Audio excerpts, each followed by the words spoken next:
नमस्कार, स्वागत है आपका पल्स 24 न्यूज में और मैं हूं आपके साथ सपना पांडे। चलिए रुक करते इस वक्त की 20 बड़ी खबरों की ओर। प्रधानमंत्री नरेंद्र मोदी का थाईलैंड दौरा। बैंकॉक में पीएम मोदी और थाईलैंड के पीएम शिनावात्रा की मौजूदगी में भारत और थाईलैंड ने सहमति पत्रों का हुआ आदान प्रदान। विदेश मंत्री एस जयशंकर भी रहे मौजूद।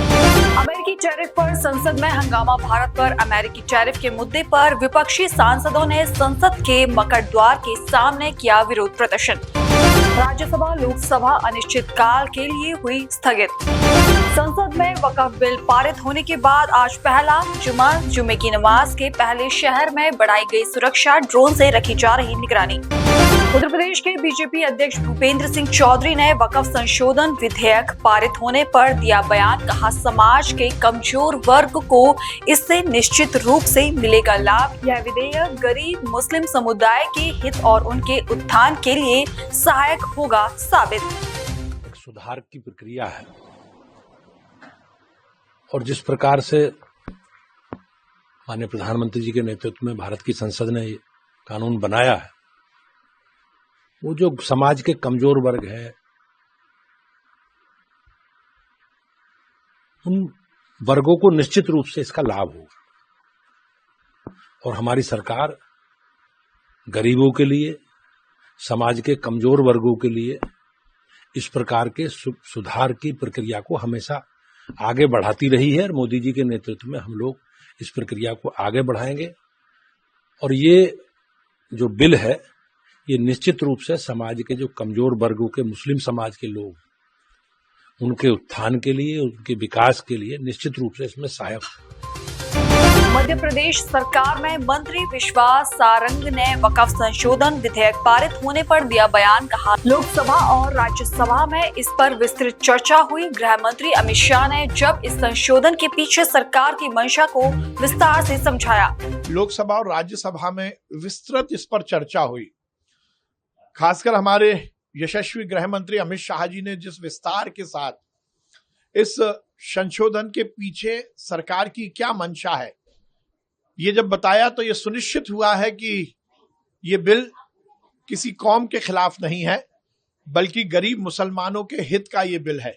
हाँ, ये बात सही है कि वो लोग जो सालों से वक्फ की प्रॉपर्टी पर बेजा कब्जा किए हुए थे, करोड़पति अरबपति बन गए थे, जिनके स्कूल तो चल रहे थे वक्फ की जमीन पर उसका फायदा गरीब मुसलमानों को नहीं मिल रहा था, उनके हितों पर जरूर कुठाराघात हुआ है। और अब यह सुनिश्चित हुआ है कि वक्फ की प्रॉपर्टी चंद अरबपतियों के हाथ में नहीं रहेगी, ये मुसलमानों के, गरीब मुसलमानों के हित में ही रहेगी।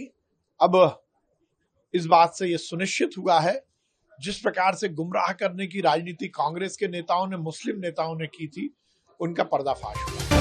बीजेपी सांसद डॉक्टर भगवत कारड़ ने वक्फ संशोधन विधेयक पारित होने पर दिया बयान। कहा, आज सुबह 4 बजे तक राज्यसभा में वक्फ पर हुई चर्चा, सभी ने लिया इसमें हिस्सा। बहुमत से पारित किया गया वक्फ बिल। कल रात को यानी आज सवेरे 4 बजे तक राज्यसभा में वक्फ बोर्ड के ऊपर डिस्कशन हुआ। हर एक दल के लोगों ने उसके ऊपर सम्मेलन, उसमें सहभागी होके डिस्कशन हो चुका है। बहुत ही अच्छा डिस्कशन हुआ और बहुमत से ये बिल पास हो गया।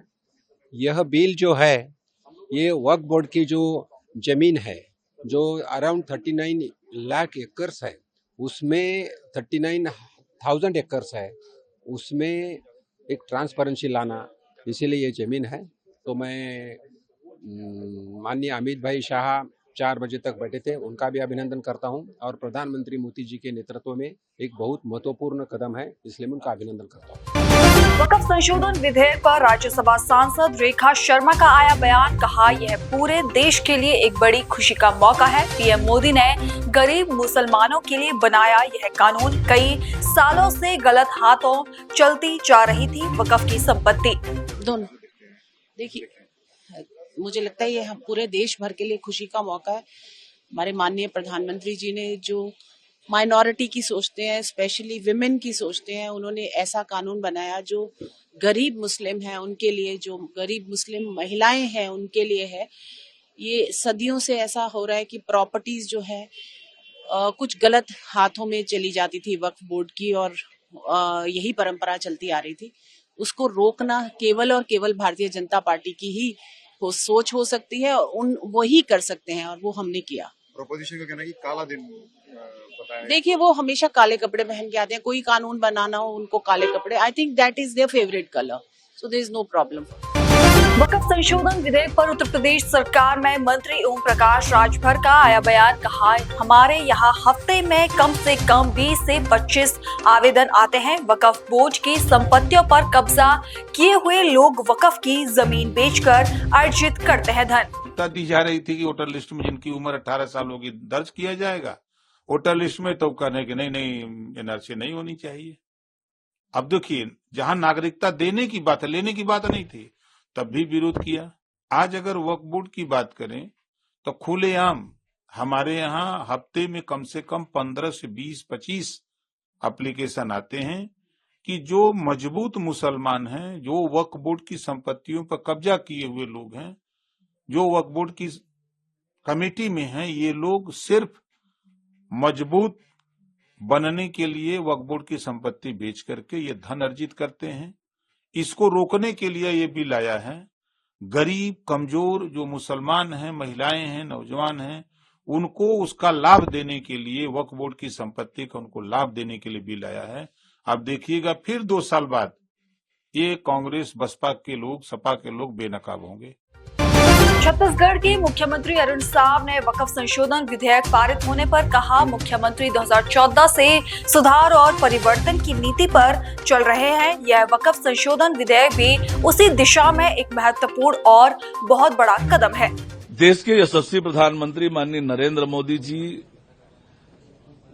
2014 से जिस प्रकार से देश में रिफॉर्म और ट्रांसफॉर्म की नीति पर चल रहे हैं, ये वक्फ संशोधन बिल भी उसी दिशा में एक महत्वपूर्ण और बहुत बड़ा कदम है।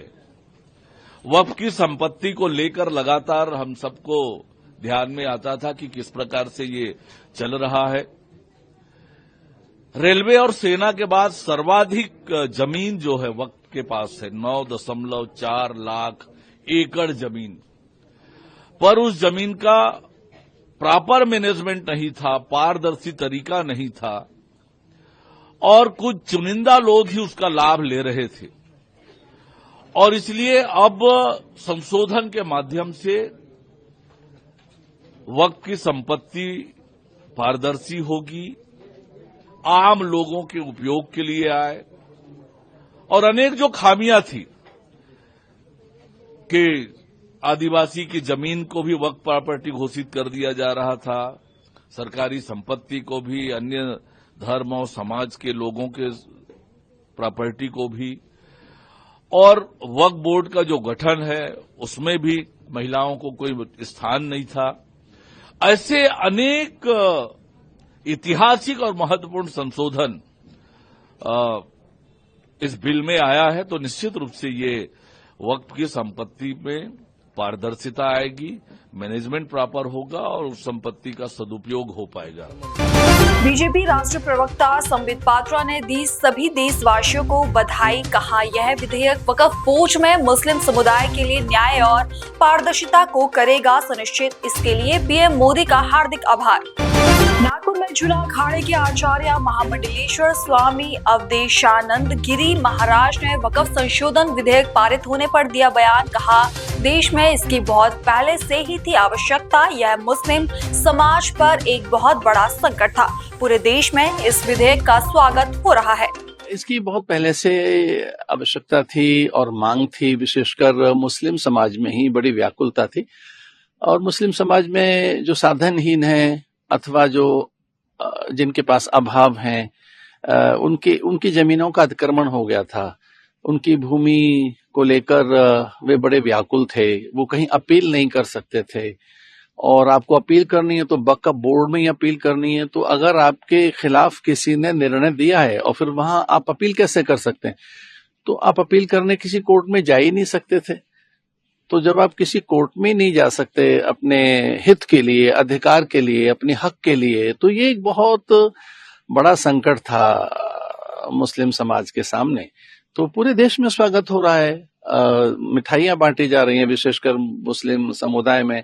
हमारे बहुत ही प्रिय मौलाना कोकब मुस्तफा हैं, उमर इलियासी जी हैं, जो चीफ इमाम हैं भारत के, जिसमें लगभग 10 लाख इमाम होंगे, उनके वो प्रमुख हैं, वे सब स्वागत कर रहे हैं। तो मैं ऐसा कह सकता हूं कि ये साधनहीन मुसलमान भाइयों के हित में आया है और उनसे उनका ही विकास होना है। और वो कहीं भी कह देते थे कि ये हमारी जगह है, तो वक्फ बोर्ड कहीं उंगली रख दे, उसका कोई आधार नहीं है, उसके कोई दस्तावेज नहीं है, किसी प्रकार का कोई प्रमाण नहीं है, और वो कहीं भी किसी भी स्थान को अपना कह देते थे। बड़ा हास्यास्पद लगता था, वो मंदिरों को कह रहे थे।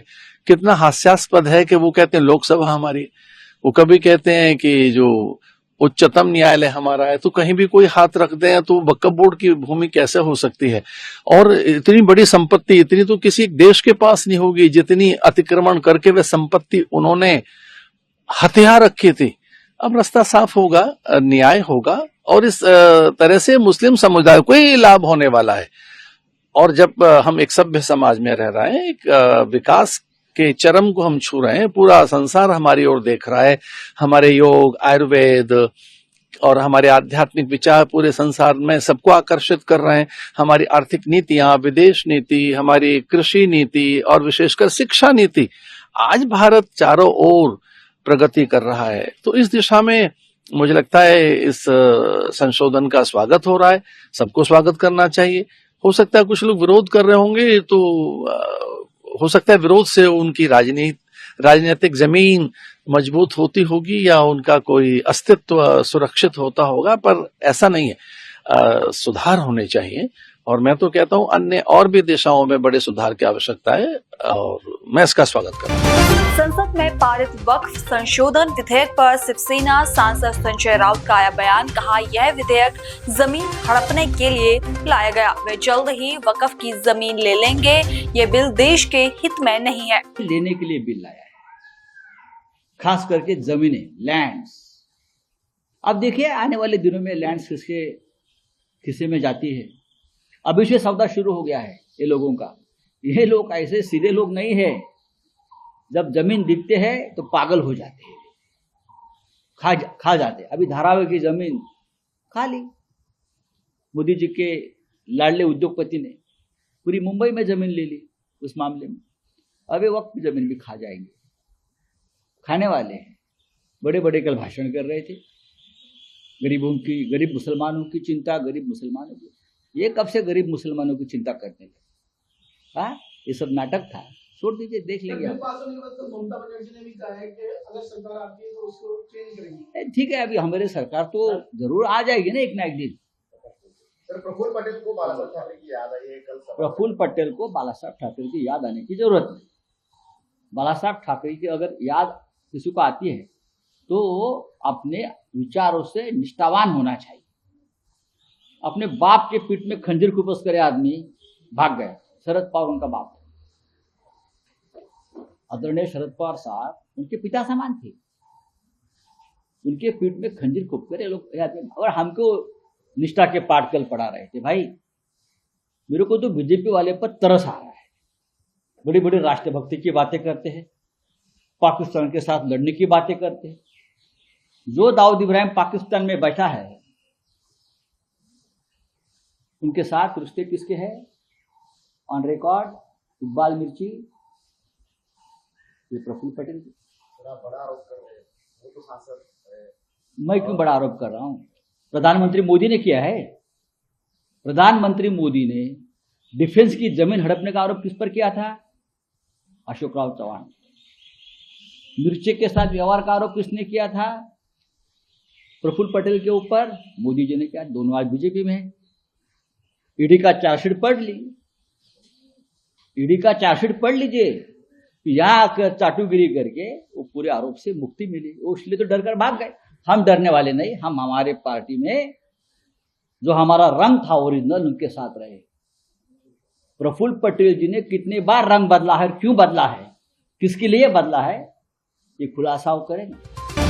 दिल्ली में वक्फ संशोधन विधेयक पर कांग्रेस सांसद राजीव शुक्ला का आया बयान, कहा यहां संविधान का स्पष्ट उल्लंघन है जिसे अदालत में चुनौती दी जा सकती है। देखिए, अब तो आगे के जो भी कदम होंगे विपक्ष उठाएगा, लेकिन ये कि जिस तरह से उन्होंने मेजॉरिटी के बल पे किया है, तो जो संविधान में प्रावधान है उनका जो खुला उल्लंघन होगा उसको लेके कोई भी कोर्ट में चैलेंज कर सकता है और सुप्रीम कोर्ट निश्चित रूप से उसका संज्ञान लेगा। केंद्रीय उद्योग मंत्री पीयूष गोयल ने दिल्ली में किया स्टार्टअप महाकुंभ का उद्घाटन, कहा भारत ने जो हासिल किया है उस पर मुझे बहुत गर्व है। And I have a lot of nice things I can talk to you, but I want to put up a slide which a friend sent me 3 days ago. Can you put it on? It disturbed me a lot. And my reply to him was very inspiring. Why I'm telling you what my reply to this was, because I want each one of you to go back with this slide in your mind. And I hope each one of you will take an inspiration from this slide. If it's small in print, what I would urge the organizers to do is actually put up a big board of this somewhere in the exhibition hall tomorrow morning so that everybody reads it once. Uttar Pradesh के मुख्यमंत्री योगी आदित्यनाथ ने लखनऊ विकास प्राधिकरण की अनंत नगर Mohan road आवासीय योजना में भूखंडों के पंजीकरण का उद्घाटन किया। 6,500 करोड़ रुपए की लागत से 785 एकड़ में किया प्रस्तावित। केंद्रीय मंत्री और पश्चिम बंगाल के बीजेपी प्रमुख सुकांत मजूमदार का सरकार पर जमकर हमला, बोले ममता बनर्जी की योजना आज ही अशांति फैलाने की थी जिससे सामने आ रहे भ्रष्टाचार के मामले को छुपाया जा सके। वह राज्य में हर जगह सांप्रदायिक माहौल बना रही है। वह जानती है कि मुसलमानों का ध्रुवीकरण आसानी से किया जा सकता है। Commissioner of the state of West Bengal, in Malda, in Murshidabad, and everywhere. Even Mamata Banerjee has a planning to create a disturbance today only. Okay, to cover up, to camouflage the corruption case that has been came into the surface that has come to the surface due to the order of Supreme Court. So Mamata Banerjee is creating a communal environment everywhere in the state of West Bengal, because Mamata Banerjee knows better than me that Muslims are very easily can be polarized, whereas the Hindus, especially those stay in state of West Bengal, they are very difficult. It is very difficult to polarize them. So that's why, due to this vote bank, she is creating such kind of communal environment throughout the state. In the state of West Bengal. BJP सांसद कंगना रनौत ने भारतीय अभिनेता और film निर्देशक मनोज कुमार के निधन पर व्यक्त किया शोक, कहा मनोज कुमार एक दिग्गज अभिनेता थे, उन्होंने हर भारतीय में देशभक्ति की भावना जगाई है। मनोज कुमार जी जो बहुत हमारे वेटरन और एक तरह से भारत कुमार के नाम से जिन्हें जाना जाता था, एक ऐसे कलाकार जिन्होंने देशभक्ति अपने फिल्मों के द्वारा एक भर भारतीय में जो है देशभक्ति का भाव और भावना जगाई। तो सारा जो हमारी फिल्म इंडस्ट्री है ऐसे कलाकार के निधन पर बहुत ज्यादा शोकमयी है और हम भी अपना शोक व्यक्त करते हैं और हम यही प्रार्थना करते हैं कि भगवान उनकी आत्मा को शांति दे। यूपी के बरेली में आगामी रामनवमी और नवरात्रि के मद्देनजर शहर में कड़ी की गई सुरक्षा व्यवस्था, पुलिस शहर में कर रही मार्च। उत्तराखंड में तापमान 35 डिग्री सेल्सियस के पार, ज्यादातर क्षेत्रों में मौसम रहेगा शुष्क, पर्वतीय क्षेत्रों में हल्की बारिश की संभावना। देश और दुनिया की बाकी तमाम खबरें देखने के लिए बने रहिए पल्स 24 न्यूज के साथ। नमस्कार।